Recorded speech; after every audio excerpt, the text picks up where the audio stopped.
केंद्रीय कृषि कानून के विरोध में शुरू हुआ किसान आंदोलन एक बार फिर अपने उफान पर है।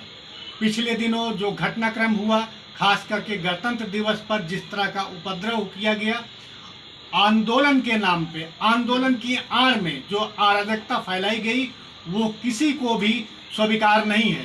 चाहे वो कोई राजनीतिक दल हो, चाहे वो समाज हो, चाहे वो सरकार हो या फिर किसान नेता, वो भी इस बात को मानते हैं कि ये जो हुआ है उपद्रव, ये गलत है। पुलिस पर जितनी घटनाक्रम के तहत जो मारपीट की गई, पुलिस पर तलवार चलाई गई, पुलिस पर लाठियां चलाई गई, पुलिस पर पत्थर फेंके गए, वो निहायत दर्जे का गलत काम था। इसको ऐसा नहीं करना चाहिए था किसी को भी। लेकिन किसानों के आंदोलन के बीच में किसान नेताओं का कहना है ये कि कुछ उपद्रवी घुस आए, कुछ अराजक तत्व आ गए जिन्होंने इस तरह का घटनाक्रम पैदा किया और उसके लिए वो शर्मिंदा है।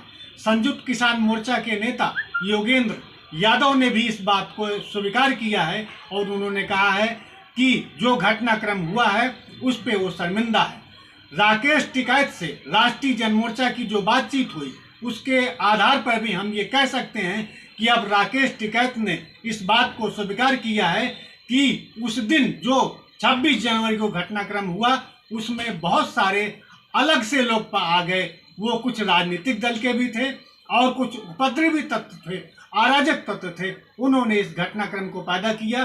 किसान किसी भी कीमत पे हिंसा नहीं चाहता, वो सिर्फ ये चाहता है कि उसके हक में जो अच्छे कानून हैं उनको वो मानने को तैयार हैं, लेकिन जो कृषि पे आधारित तीनों केंद्रीय कानून बने हैं उनको वो किसी भी कीमत पे स्वीकार नहीं करेंगे।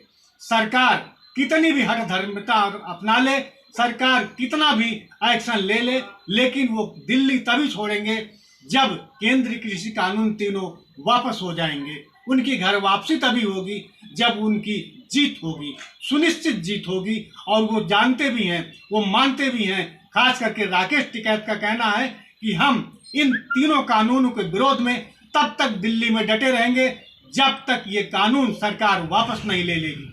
राष्ट्रीय जनमोर्चा, जितेंद्र।